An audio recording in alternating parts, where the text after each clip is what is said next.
La noche de hoy, un profesional de la educación, además abogado en ejercicio. Hoy en día, como la mayoría de las personas, varias profesiones y tojeo de todo, ¿no?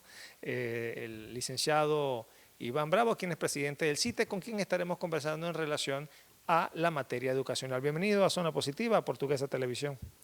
Gracias, Robert, a ti, a tu programa y a esta emisora por darnos una oportunidad de una vez más dirigirnos a todos los ciudadanos de esta patria. Estamos cerrando formalmente año académico, un año bastante convulsionado educacionalmente por lo que fue el concepto de la pandemia. ¿Cómo pudiese hacer esa valoración? Honestamente, en todo lo que va de época contemporánea de este país, la educación ha tenido momentos muy difíciles, pero estos 2 últimos años de verdad que han sido bastante mega difícil, por exagerar. Uno, la terrible pandemia, este terrible virus que ha azotado fuertemente a toda la ciudadanía y que ha enlutado a muchas familias venezolanas. Son muchos los hombres y mujeres que lamentablemente no pudieron soportar la terrible enfermedad y partieron a otro plano, por un lado. Segundo, la situación económica y social que estamos viviendo, de verdad que ha vuelto difícil la situación para todos y los docentes no escapamos de ello. Este año escolar, si nos toca hacer una pequeña evaluación, diríamos que lamentablemente es uno de los peores años escolares que hemos tenido, como te dije, por esos dos elementos que acabo de nombrar, la pandemia y la situación económica. Hay que decirlo, mi respeto para ustedes, muchachos, estudiantes, ustedes no tienen la culpa de lo que está pasando, tanto por el COVID como la situación social. Ustedes son víctimas de esta situación que lamentablemente no permitió que ustedes pudiesen desarrollar un año escolar como debe ser, interactuar con sus compañeros, interactuar con el docente, esa vivencia, ese aprender haciendo.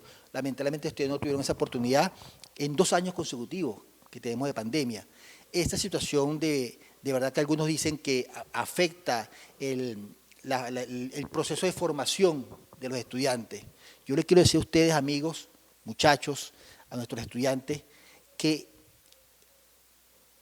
en esta vida, en la vida hay cosas que no se recuperan. Una de ellas es la vida y la otra es el tiempo. ¿Ok? Este tiempo que pasó, lamentablemente no se puede recuperar. Y la vida de los seres queridos que se partieron víctimas del COVID tampoco se puede recuperar.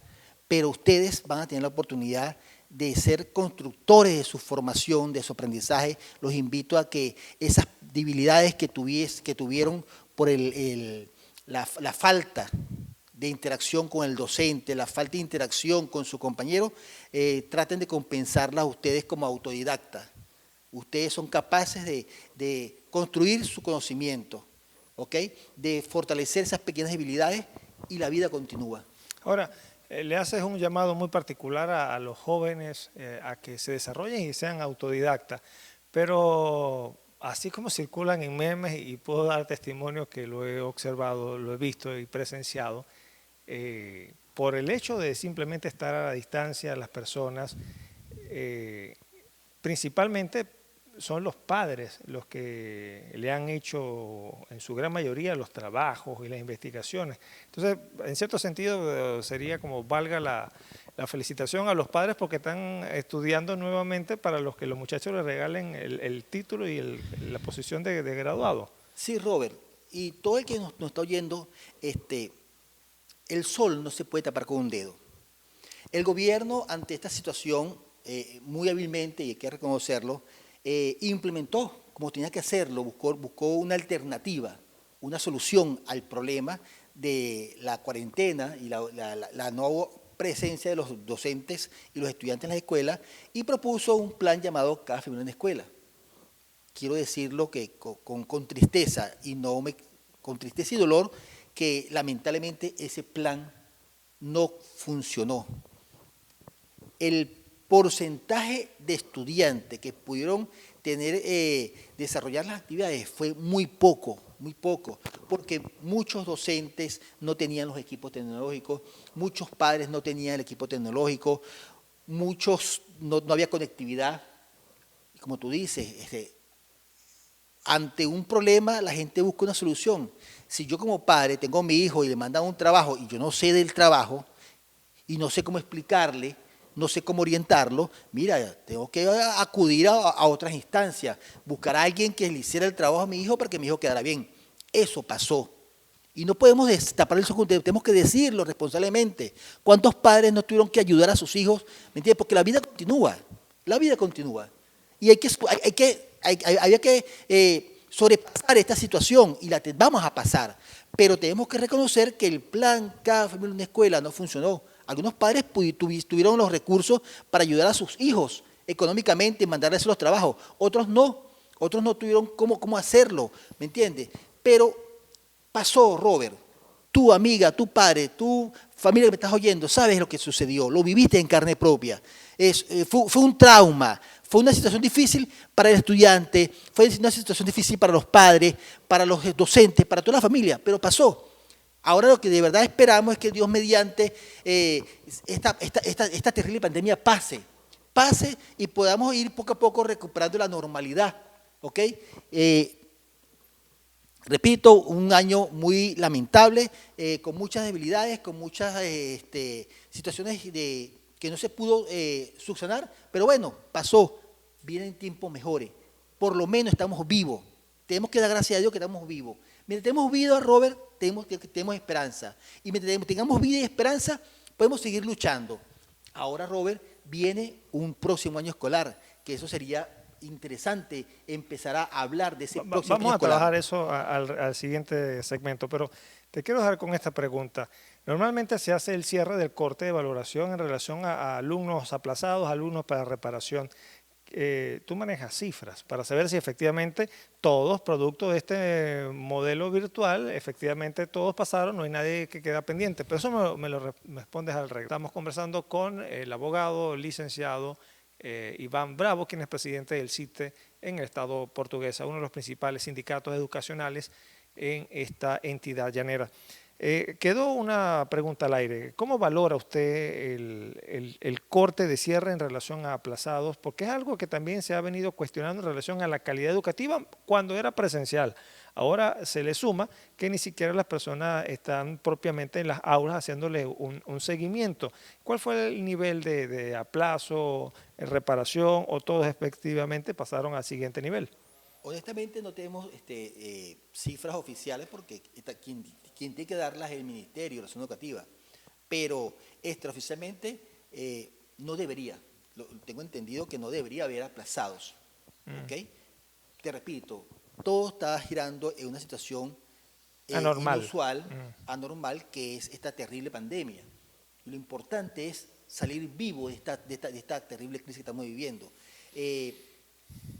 Son muy pocos los comentarios que he oído porque uno tiene contacto, interactúa con los docentes, con los padres, representantes, son muy pocos los casos de que hayan docentes, estudiantes aplazados. El deber ser, ¿me entiendes? De esta situación, te repito, la vida continúa, tenemos que seguir luchando y tenemos que ir para adelante, con optimismo, como lo dice este eslogan de este programa, con una zona positiva y tenemos que seguir luchando. Pedirle a Dios de que para el próximo año escolar, que es el tema que yo creo que tenemos que profundizar, este próximo año escolar que debe comenzar en septiembre, ante todo pedirle a Dios que se lleve, que extermine de la faz de la tierra este terrible virus y sus cepas, mutaciones y todo lo que tiene que ver con ello. Que volvamos a tener una normalidad, por lo menos no tener el problema de estar preocupados por la muerte, por ese terrible virus que ha mermado a mucha gente y son demasiadas las familias que se han visto enlutadas por esta terrible pandemia. Vamos a entrar en ese tema, pero antes lo que es histórico, formal y el ABC, incluso dentro de la parte magisterial, incluso como en la parte política. nuevo año escolar y siempre se apertura con quejas de diferentes sectores diciendo nuestra infraestructura, nuestra institución está abandonada. En estas condiciones, partiendo de este hecho, presumo debe estar sumamente más abandonada, lo que sería enmontada y demás, no sé si desvalijada, porque... Por supuesto, Robert, estás en lo cierto. Nosotros como sindicato estamos diciendo, y aprovecho este programa para ratificarlo, que para poder comenzar un próximo año escolar en el mes de septiembre, el año escolar 2021-2022, deben haber unas condiciones mínimas necesarias. La primera, que toda la comunidad educativa, madres, representantes, educandos, maestros, obreros, administrativos, estemos vacunados. Porque, Robert, ¿de qué sirve que yo como docente me vacune? Okay, un nicho de infección. Me vacuno yo. Esa vacuna quiere decir que si me llega a dar el virus, no debe ser tan fuerte. ¿Ok? Tengo una cierta de protección. Pero, ¿y cuando yo llegue a mi casa? Si mi esposa no está vacunada, si el esposo de la maestra no está vacunada, si los hijos del maestro no están vacunados, si los hijos del obrero no están vacunados, si los hijos de la secretaria no están vacunados, si los padres no están vacunados, aquí tenemos que luchar, y en eso me sumo una campaña que hay a nivel nacional, de que todos los ciudadanos debemos ser vacunados, porque nada sirve con que tú vacunes a uno y a otros no, ¿ok? Número uno, que todos estemos vacunados. Número dos, de verdad que habría que meterle la mano, pero fuertemente a las instituciones, porque están en unas condiciones que, ¿qué te puedo decir? Están totalmente destruidas. El tiempo, el abandono, estos 2 años que han estado casi solas, han acabado con las instituciones. Habría que aplicar un plan masivo para tratar de recuperar esas instituciones. Y lo más importante, ¿ok? Y digo lo más importante porque tiene que haber una motivación. Los trabajadores tenemos que estar motivados. En este caso voy a hablar por el sector docente. Para que comience un próximo año escolar, tenemos que partir de que el docente tiene que estar motivado a incorporarse a trabajar. Y la mayor motivación de un trabajador es el salario. Y de verdad que con esos salarios que tenemos en estos momentos es imposible incorporarse. El 14 de julio, el Ministerio de Educación con las federaciones firmaron un acta convenio. En ese acta convenio, aclaro, no se ha discutido en la convención colectiva. Sigue vigente la segunda convención colectiva única y unitaria, que está vencida desde el 2018. Está vencida. No se discutió. El deber ser es que se hubiese discutido en su totalidad la convención. Pero el gobierno, alegando la situación que cuando a ellos les conviene, sí afecta la pandemia, sí afecta la situación social, alegó eso y no se discutió en la convención. Se discutieron algunos acuerdos y se firmó un acta convenio, más que todo con el salario y algunas primas. Hubo un pequeño ajuste, muy pequeño ajuste en la tabla salarial de los docentes, que comenzó a entrar en vigencia este domingo 1 de agosto, ¿ok? Y para comentar algo, Robert, y ustedes que me están oyendo, cuando se firmó el acta convenio del ajuste salarial, de la tabla y de algunas primas allí, algunos bonos, resulta que el dólar estaba en 3.400 bolívares. Hoy, en agosto, ya el dólar sobrepasa los 4.100 bolívares. Eso quiere decir que el 10 de agosto, cuando los docentes empecemos a cobrar ese pequeño ajuste que se hizo en la tabla, va a estar devaluado. Estoy hablando del 10 de agosto. ¿Cómo estará para el 16 de septiembre? ¿Ok? Entonces, eso que se hizo allí es un ensayo, yo lo llamo ensayo, yo lo llamo práctica del gobierno y las federaciones.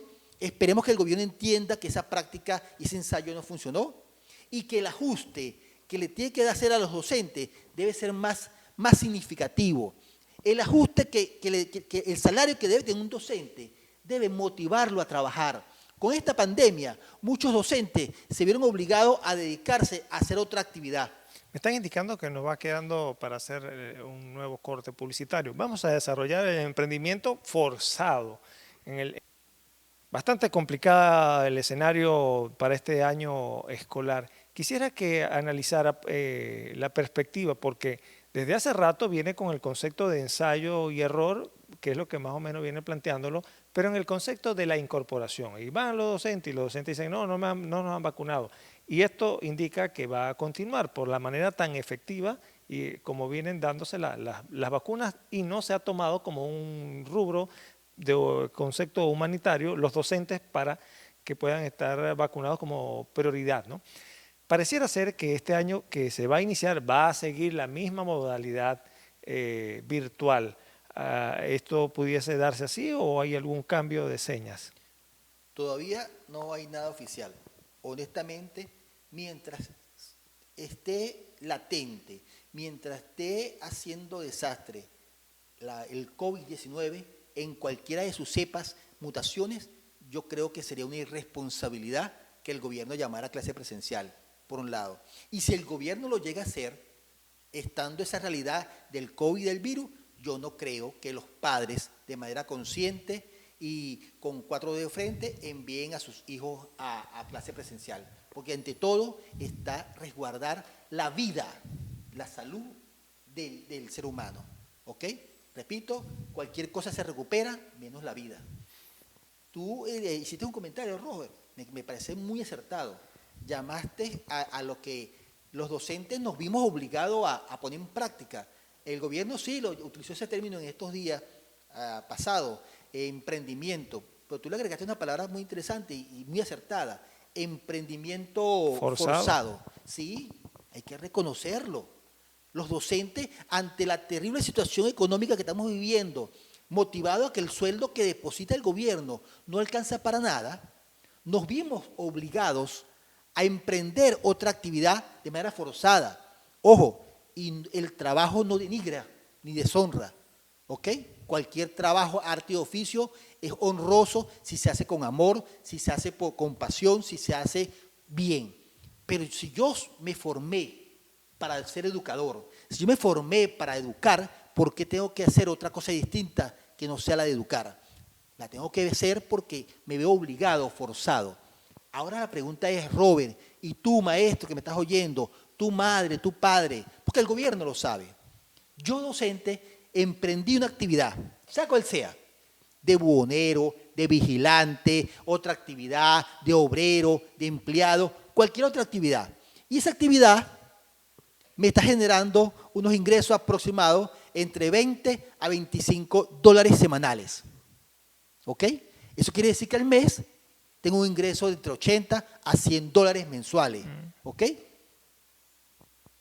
¿Cómo pretende el gobierno, tu gobierno, cómo pretendes que yo padre, yo madre responsable de una familia, deje esa actividad obligada que estoy haciendo, donde tengo un ingreso de 80 a 100 dólares mínimo, para irme a la escuela a dar clase a distancia, semipresencial o presencial, por 15, 20 dólares mensuales? Por amor de Dios, ¿en qué cabeza cabe eso? ¿Quién con 4 dedos de frente va a dejar de ganarse 80, 100 dólares mensuales por irse a dar clase por 20 dólares? Esa es la reflexión que estamos haciendo y ese es el llamado que le hacemos al gobierno. En ti, gobierno, en tus manos, gobierno, en las manos del gobierno está la papa caliente. Si tu gobierno quieres que los docentes nos incorporemos de manera a distancia, de manera semipresencial o de manera presencial al próximo año escolar, el docente debe tener un salario mínimo vital que me permita adquirir las condiciones mínimas necesarias para mí y para mi familia. Hace tiempo, del resto no lo voy a hacer. Hablando de eso, hace tiempo en otras oportunidades de entrevistas que hemos manejado, se puso en el tapete de parte de los sindicatos educacionales unos que fuera llevado a escala en dólar. Tu propuesta, que recuerde, era en relación a la cesta básica y habían similares. ¿Qué ha pasado porque eso va a más de un año? ¿Qué ha pasado con el gobierno en relación a todas esas propuestas? Eso se quedó en puros cuentos de camino. Nosotros como sindicato, Iván Bravo, como presidente del sindicato CITE, y nuestro equipo hemos dicho que aquí lo ideal es que se cumpla el artículo 91. un salario justo, suficiente, que me permita vivir con dignidad y decoro. Y que el mismo sea calculado en base al costo de la canasta básica. ¿Ok? Entre paréntesis, la indexación salarial. Que yo, docente, gane de acuerdo al índice inflacionario, para que pueda tener accesibilidad, para que mi salario me permita tener acceso a los bienes y servicios. Pero resulta que no es así, Robert. No es así, amigos que me están oyendo. Entonces la situación es difícil. Y el llamado es a ti, madre. El llamado es a ti, padre. El llamado es a la familia venezolana. Porque, ¿qué va a suceder en este país? ¿Qué va a suceder en este país cuando los profesionales, los hombres y mujeres, que con mucho sacrificio, que con mucha dedicación, dedicamos nuestra vida a la formación académica, a formarnos, a prepararnos para tener las herramientas idóneas para desarrollar el proceso de aprendizaje y que nos veamos obligados a irnos a otra actividad? ¿Quién le va a dar clase a los niños? ¿Quién? ¿Quién en su santo juicio se va a meter a dar clase con un salario que no llena las expectativas? Así que nadie. Fíjense que por ahí en otros tiempos, a esta fecha, en las zonas educativas de todos los estados, habían colas de hombres y mujeres, ¿ok? Buscando la oportunidad de que el ministerio les diera un cargo.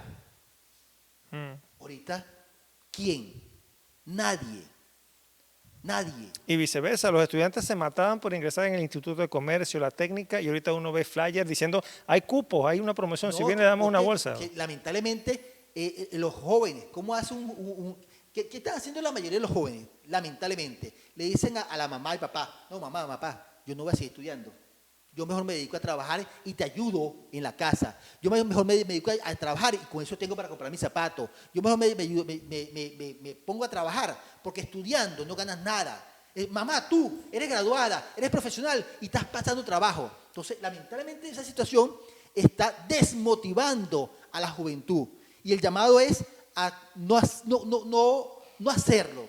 No podemos desmotivarnos. A pesar de que hay una terrible situación, no podemos perder la fe y la esperanza de que vamos a seguir adelante y que en un futuro muy cercano, en este país, va a haber una meritocracia. Se va a valorar el trabajo. Dijera Andrés Eloy Blanco en su gran poema Coloquio bajo la palma. Trabajo es lo que hay que dar y el valor al trabajo. Y en estos momentos eso no sucede. En estos momentos los docentes, mi llamado es a resistir. Mi llamado es a no desmayar, a que sigamos presionando, porque en algún momento este gobierno debe dar las condiciones. ¿Es hacer eso o es abandonar la educación? Y si los docentes, repito, si el recurso humano abandona la educación, ¿quién va a ser quien eduque a nuestros hijos? Iván, nos indican, se nos agotó el tiempo. Quiero unas palabras de cierre para la audiencia que te estuvo viendo a través de la señal de Portuguesa Televisión. Bueno, repito, le quiero hacer un llamado al gobierno nacional en específico, al ciudadano presidente de la República, Nicolás Maduro, a Eduardo Piñate, ministro de Educación, a que tomen conciencia, a que hagan lo humanamente posible y le planteen a los docentes una propuesta que nos permita, por favor. Los docentes queremos trabajar, los docentes queremos educar, pero con esas condiciones no podemos. Y en las manos tuyas, gobierno, está la responsabilidad y la oportunidad de hacer una propuesta digna. Y a ti, maestra, a ti, maestro, te pido, sé que es difícil la situación que estás viviendo, porque yo también la vivo. Todos estamos igual. No pierdas la fe, no pierdas la esperanza, porque tenemos que seguir luchando por dignificar la carrera y profesión docente. Iván Bravo, muchísimas gracias por habernos acompañado la noche de hoy.